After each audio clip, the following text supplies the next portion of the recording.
Pangilin from 11 News B1. Today we are talking about animal welfare. Animal welfare is a critical global issue that concerns the well-being of all scientists being sharing our planets. It encompasses how we treat animals in agriculture, research, companionship, and entertainment the wild, focusing on their physical health, mental state, and ability to express natural behaviors as the shape of the world around us. Our responsibility to protect and respect animals has been never more urgent. Beyond ethical considerations, animal welfare is linked to human health and environmental sustainability.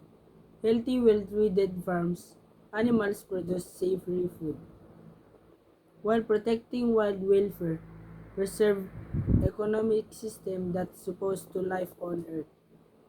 Compassion for animals also fosters empathy and responsibility in society, building a more caring community for both human and non-humans. Many countries have enacted laws to protect animals, and grassroots movement work tirelessly to raise awareness and drive change.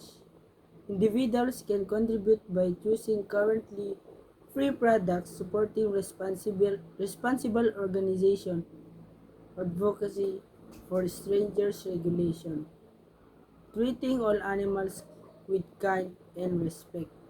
Animal welfare is not just about protecting animals, it's about defining the kind of human we want in life.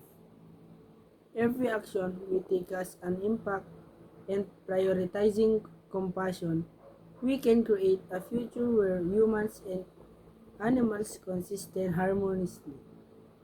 The time to act for the shade and all living beings the independent, one of care, animal welfare.